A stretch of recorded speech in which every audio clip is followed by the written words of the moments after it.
What is the nature of political authority? Where does political authority come from? That's the big question for today. Now, importantly, this isn't the question of where power comes from.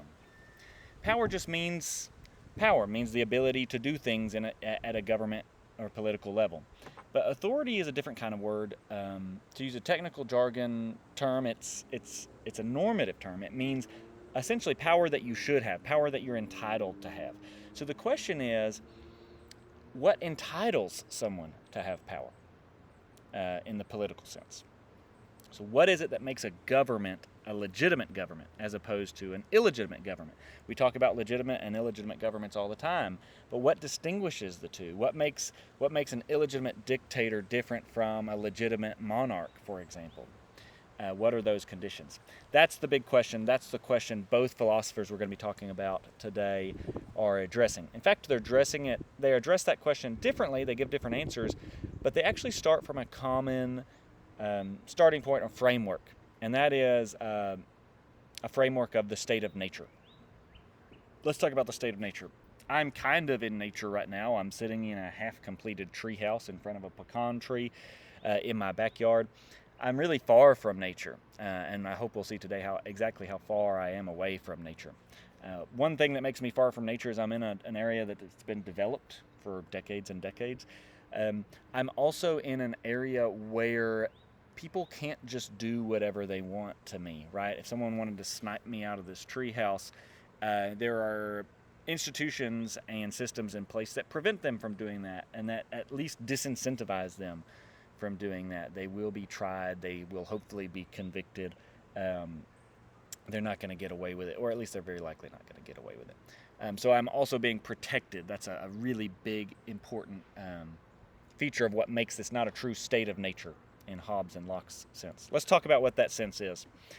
The state of nature is just the state in which there's no government. There's no authority, or there's no power, or let's say there's no authority over your actions beyond yourself.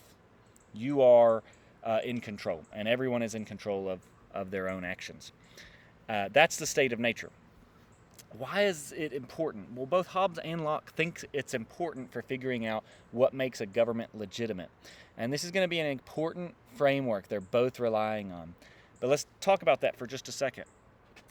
If you can figure out what the state of nature is like, and if you think that we ultimately came out of the state of nature, that is, we ultimately somehow got governments from having no governments, and especially if you think that we got that by making certain sorts of agreements with each other or with certain powers that became political authorities, then that's actually going to tell you a lot about what makes a political authority legitimate.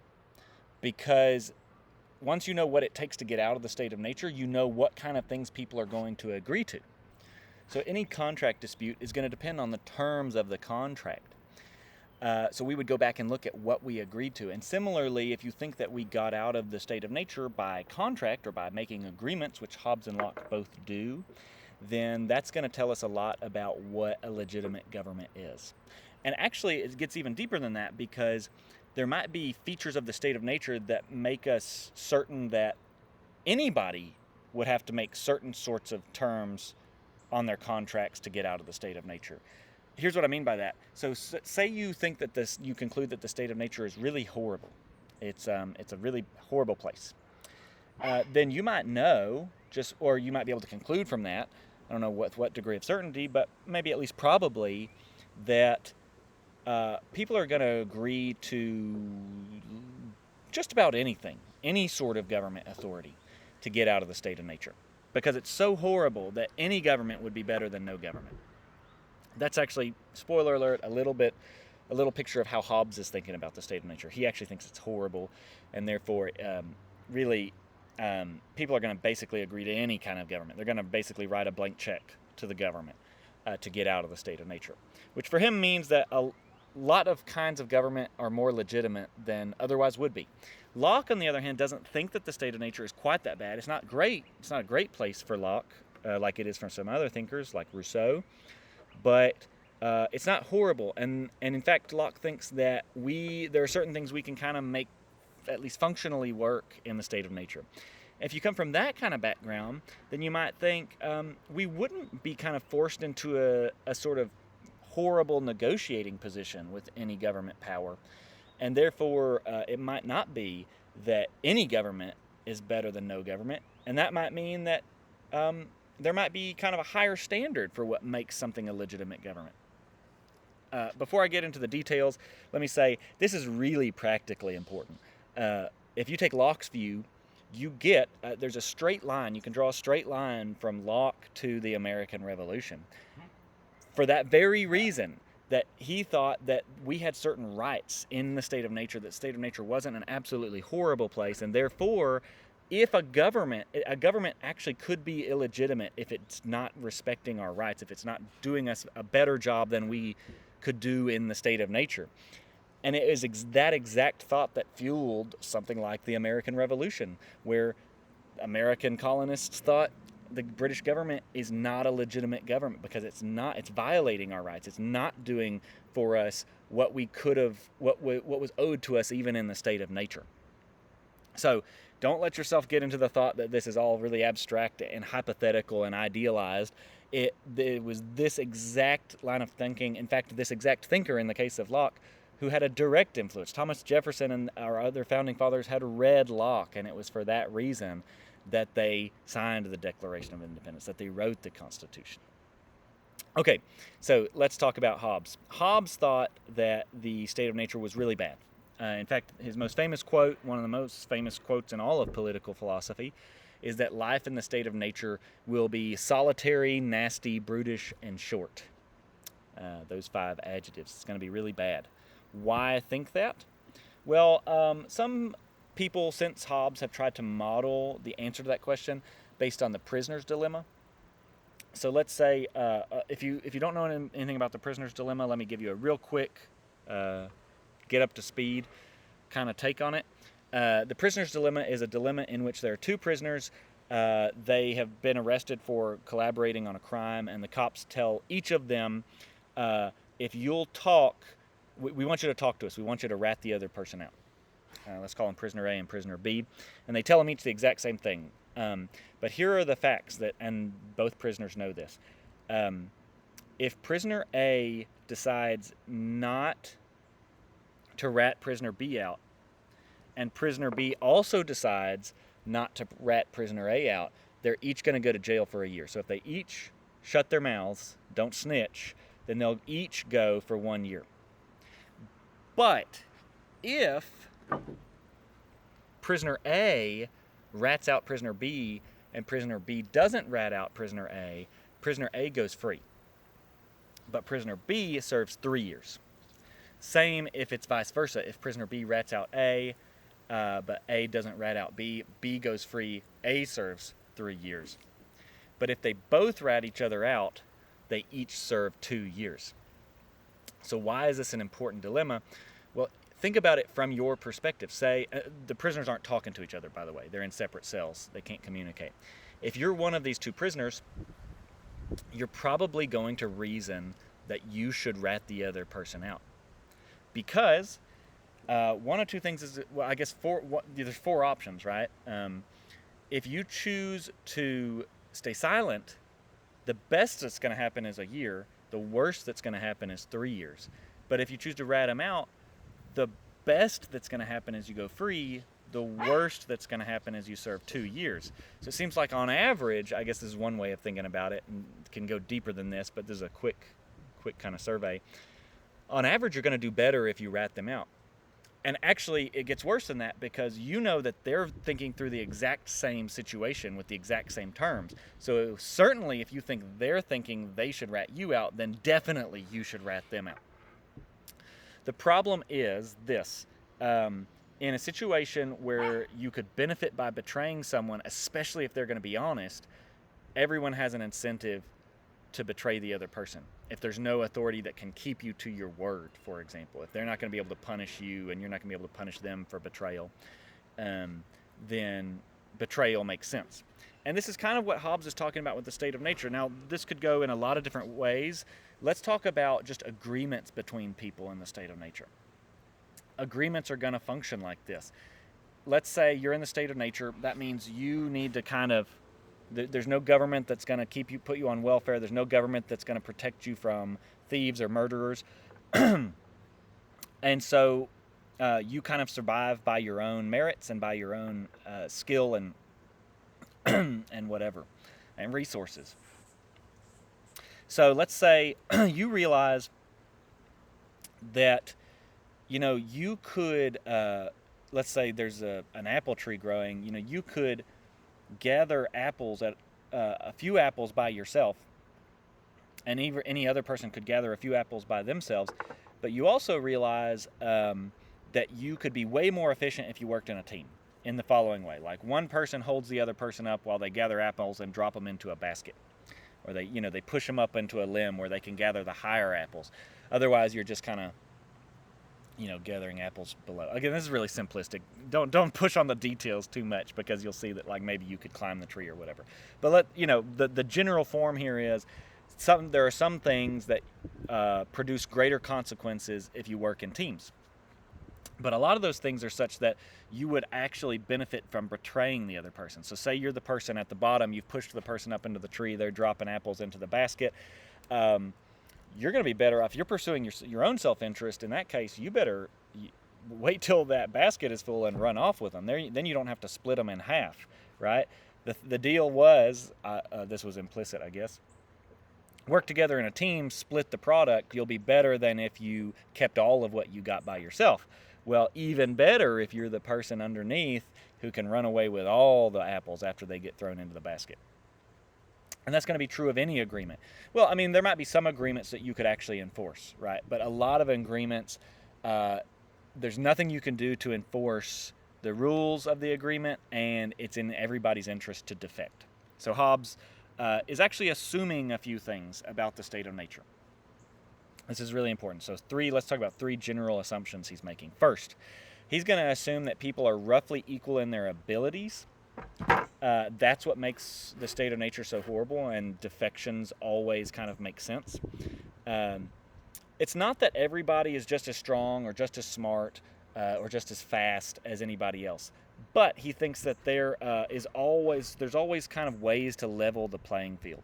Anybody could kill anybody else in the state of nature, at the very least, given the right circumstances. He says things like, maybe one person is stronger than another, but everybody has to sleep, right? So in a world where there are no police, in a world where teams don't make sense, or tribes don't make sense, and everybody's kind of on their own, there's no switching places to keep guard, right? You can't trust the person that you tell, I'll take the first watch, you take the second watch, because each person is going to benefit from betraying the other. Everybody's on their own. Everybody has to sleep. Everybody has points of vulnerability in that situation. So people are roughly equal in their abilities, at least insofar as anybody could kill anybody and take all their stuff at some point. Okay, so that's the first assumption. That's a pretty fair assumption, at least if you assume that, teams won't make sense, tribes won't make sense. By the way, if you're thinking at this point, this all sounds kind of familiar, it's probably because this is the premise of lots of TV shows and movies and books. Excuse me. The Walking Dead, if you remember that show, which ran for way too long, all of the Mad Maxes, any apocalyptic show that relies on, that sort of thing. The Road is a book by Cormac McCarthy that was a similar sort of premise. It's a very common premise for fiction, is apocalyptic sort of scenarios in which everybody's kind of on their own and governments have broken down. Okay, second assumption in the Hobbes makes about the state of nature. People most strongly desire their own good, and it's their primary, if not their only, object of pursuit. So that was kind of built in. It was kind of baked in when I talked about betraying each other. The thought is, there's no such thing as like this good-hearted part of people that if they're going to suffer for it, they're going to sacrifice, or they'll sacrifice their own good just to benefit other people. So Hobbes, you might disagree with that. Hobbes has, you might think, a very cynical view of human nature. At the same time, we're talking about the state of nature here, where there are no incentives. Outside of the state of nature, we have lots of incentives to benefit people. We're not always going to suffer. We'll at least be able to retaliate because we know the person, we see him around town or whatever. But in favor of Hobbes's position here, that we pursue our own good at the expense of others, think about what happens in it doesn't have to be the apocalypse. Think about natural disasters. What has to happen during natural disasters? We have to make sure that all the stores are guarded because looting happens. Think about what happens in war. If you've seen the movie Fury, this is one of the themes of Fury, is that social norms and beneficence and doing good and doing right by other people breaks down in conditions of war. So anytime when there's not someone standing over everybody making sure they act right, anytime when it actually comes at your own expense to do good by someone else, just as a trend, people tend to pursue their own good. All right, third assumption that he makes about the state of nature. Any person's good can be promoted by getting more resources. So there will always be competition. This is really important because otherwise you might think, okay, I'm imagining a state of nature. I can imagine those first two things, that like everybody's kind of on an equal playing field and everybody wants their own good. But what if what if you just got enough apples out of that tree and you were good? What if you just piled up not only like 100 apples, but you like found a store of, what would grow in the wild? I don't know. Some sort of wild grain, and you store that up and dry it, and you kill enough animals, and you smoke the meat so it's going to be good for years. And wouldn't you just at that point, why would you have any incentive to go steal or kill somebody? And Hobbes says, so if you go with that, if you think maybe there's just going to be enough for everybody, and maybe the world or the land is sparsely populated enough that people don't need to kill each other, people don't need to steal from each other. Well, think about it like this. In that world, if I say, what if I took down a deer and got 30 pounds of jerky? What if I did that with 5 deer and got 150 pounds of jerky and a bunch of apples and grain and I knew where to find the berries and all of this? Well, okay, that might do me for a while.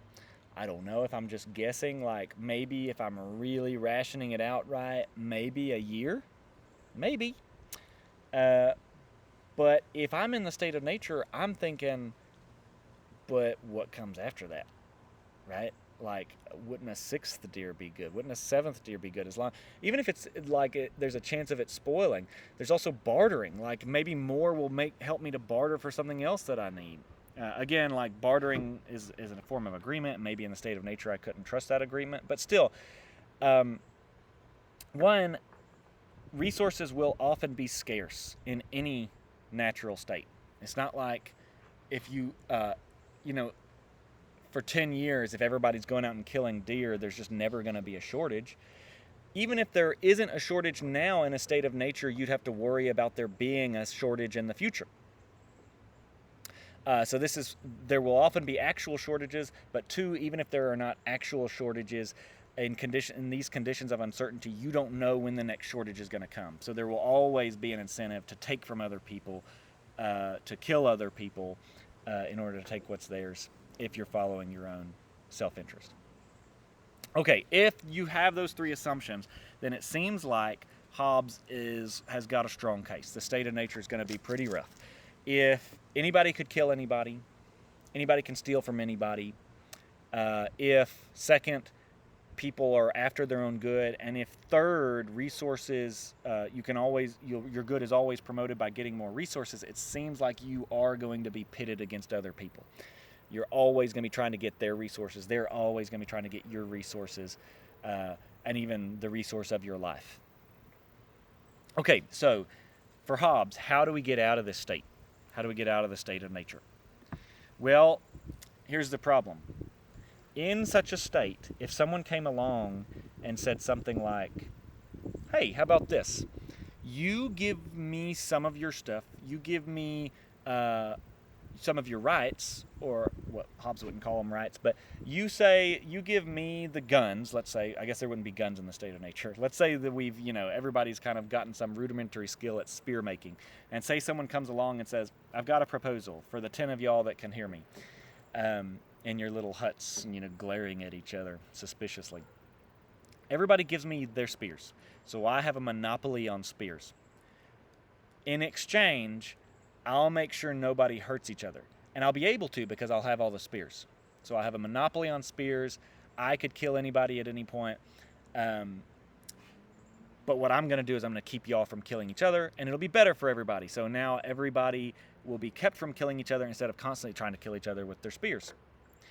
Well, here's the problem with that. There's no way to make a legitimate agreement in the state of nature for Hobbes. That agreement could always be violated. So there's no conditions. Let's say that. If you were on the other side of that and you're saying, okay, cool, we'll give you our spears, but you have to promise that you won't spear any of us unless it's really clear that we're trying to kill someone else in the community. On what grounds could there be that condition? We just saw that basically any contract, any agreement is not going to be enforceable in the state of nature because it always is in your interest to opt out or to betray the other person. So another way to put this is think about it like a negotiation where one person has all the power. Think about, for example, an unconditional surrender. So think about the Japanese surrendering to the Americans at the end of World War II. Did they have any negotiating power, especially after both atomic bombs were dropped? And the answer is no. So if they had come forward, they had no negotiating power because the American government had the ability to just annihilate everyone in the country basically at the snap of a finger. So is there negotiating power? No. They can't come forward and say, like, we'll surrender if you make sure that you feed everybody in the country, if you make sure that no one else gets killed, if you make sure that none of our colonies are given up or something like that. In that negotiating position, you don't have the negotiating power to say that. You could be killed. And so anything that is offered is better than being killed. So for Hobbes, this is the negotiation we're basically in with a potential sovereign. Sovereign is his word for a political authority. If someone comes along and says, sacrifice everything you have and I'll be the power over everybody, if we're going to do that, if we're going to get out of the state of nature, we have to make basically an unconditional surrender in that situation. We have to say, you can be the sovereign and we don't have any terms. We're making an unconditional surrender to you as the sovereign. And for that reason, Hobbes argues that sovereigns or political authorities have absolute power over their subjects. So, in fact, that's the only way for governments to have legitimate power. It's to have absolute power.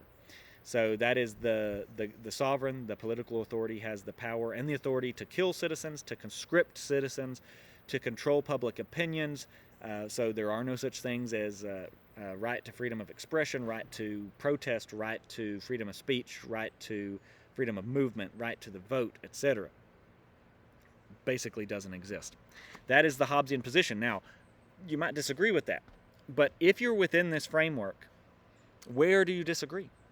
So if you think that governments receive their authority, they derive their authority from the consent of the governed, that's essentially Hobbes' framework. If we're going to have a government authority, it's going to be because people agreed to it. Agreed from what? Well, from not having a government authority. That is the state of nature. And so if you think that the state of nature is so bad, then it seems like Hobbes' conclusion follows. We would have to agree to basically unconditional surrender to a sovereign. So it seems like if you're going to disagree with Hobbes, what you need to argue is that maybe the state of nature wouldn't have to be that bad. We wouldn't have to agree to an unconditional surrender. That is exactly what Locke does. I'm going to save that for another video.